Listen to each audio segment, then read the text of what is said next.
Herkese Tatlı Sanatı Mutfağı kanalımdan merhabalar. Bugün tuzlu severlerin çok seveceği tuzlu kurabiye tarifim var. Çok lezzetli, bir o kadar da pratik bir tarif. Üstelik uzun süre bayatlamayan tuzlu kurabiye tarifidir. Ağızda dağılan kıyır kıyır çatal kurabiye tarifimi sizler de mutlaka deneyin. Hemen tarifime başlayalım.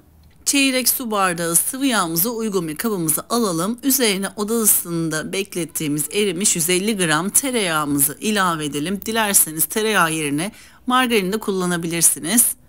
2 yemek kaşığı soğuk suyumuzu ilave edelim. 1 adet yumurtanın akını ekleyelim. Yumurta sarısını da bir kaba ayıralım. Kurabiyelerimizin üzerine sürmek için. 2 yemek kaşığı sirke ilave edelim. Ve 2 yemek kaşığı nişasta ekleyelim. Nişasta olarak mısır nişastası kullandım. Nişasta kullanacağım kurabiyelerde mutlaka mısır nişastası kullanıyorum. Buğday nişastasını daha çok sütlü tatlılarda kullanıyorum.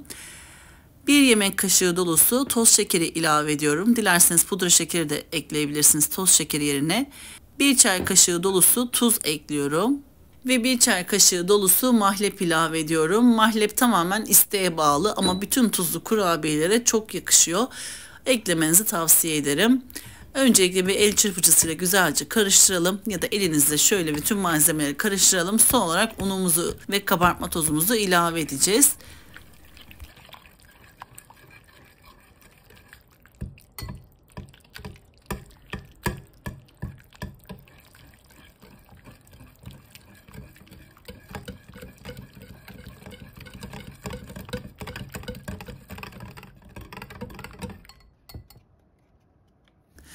Bir paket hamur kabartma tozu ekleyelim ve karıştıralım.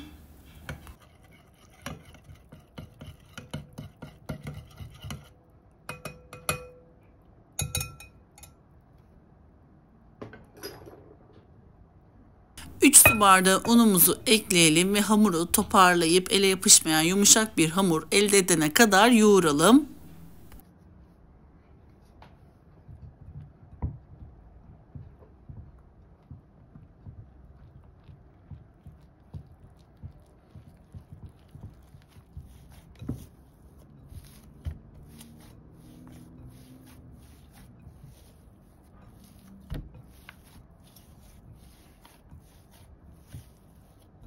Yoğurma işlemimizi tamamladık. Gördüğünüz gibi yumuşacık ama ele yapışmayan bir hamur elde ettik. Şimdi hemen şekil vermek için yağlı kağıt serili fırın tepsimizi hazırlayalım. Dilerseniz öncelikle hamurumuzdan yuvarlak şekiller oluşturup o şekilde çatalınızın üstüne koyup şekil verebilirsiniz ya da benim yaptığım gibi teker teker hamurdan parçalar alıp çatalın üzerindeki şeklin formunu verebilirsiniz.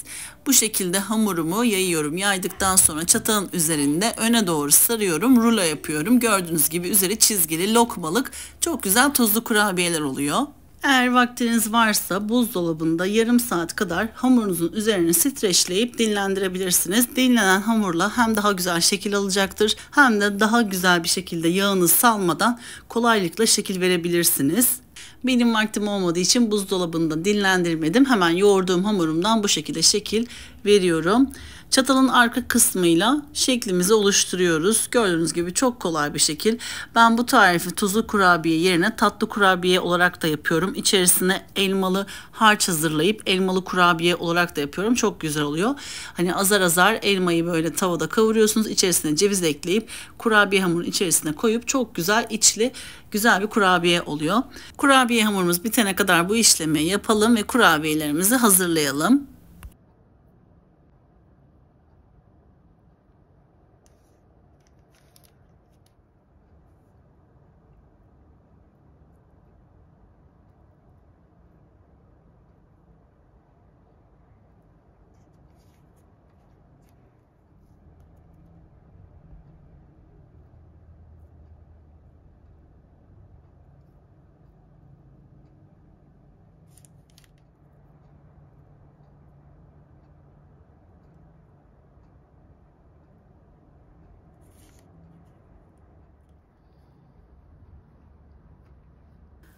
Kurabiyelerimiz hazır. Üzerine yumurta sarısı sürelim. Daha sonra çörek otu ve susam serpelim.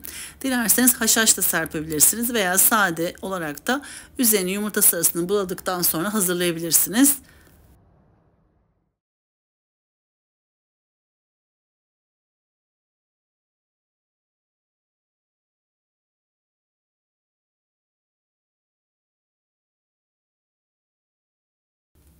Kurabiyelerimiz hazır. Şimdi önceden ısıtılmış 180 derecelik fırın ayarımızda kurabiyelerimizin üzeri kızarana kadar pişirelim.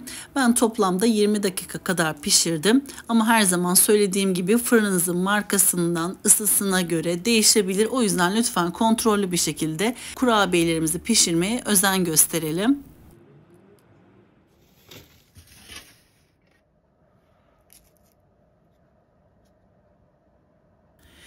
Kurabiyelerim pişti. Gördüğünüz gibi çok güzel kıyır kıyır oldu. Ben biraz böyle kavruk kavruk tuzlu kurabiyeleri seviyorum.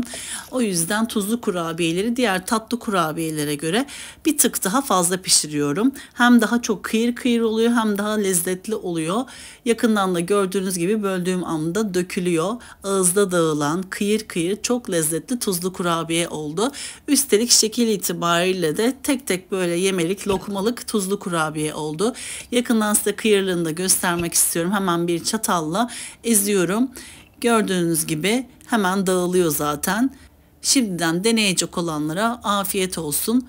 Böylelikle bir tarifimin daha sonuna geldik. Beni buraya kadar izlediğiniz için hepinize çok teşekkür ediyorum. Videomu beğendiyseniz beğeni butonuna lütfen basmayı unutmayınız. Yepyeni tariflerimden anında haberdar olabilmek içinse bildirim zilini lütfen açınız. Henüz YouTube kanalıma abone olmadıysanız YouTube kanalıma abone olmayı, paylaştığım videolarıma beğeni bırakmayı lütfen unutmayınız. Şimdiden destekleriniz için hepinize çok teşekkür ediyorum. Tarifimi sevdiğiniz arkadaşlarınızla da paylaşabilirsiniz. Sevdiğiniz arkadaşlarınızla kanalımı tavsiye ederek veya videoları göndererek de tarifimi paylaşırsanız çok sevinirim. Böylelikle bana destek olmuş olursunuz. Kanalımda görmek istediğiniz herhangi bir tarif varsa yorum kısmına yazarsanız çok sevinirim. Hem tarifimle ilgili hem de düşüncelerinizi yorum kısmına yazarsanız teker teker hepinize dönüş sağlıyor olacağım. Bu arada vermiş olduğum ölçülerden tam 45 adet tuzlu kurabiye elde ettim. Dilerseniz malzeme ölçülerinizi daha fazla arttırarak daha fazla kurabiye elde edebilirsiniz. Ya da malzeme ölçülerinizi yarı yarı yaparak da daha az kurabiye elde edebilirsiniz.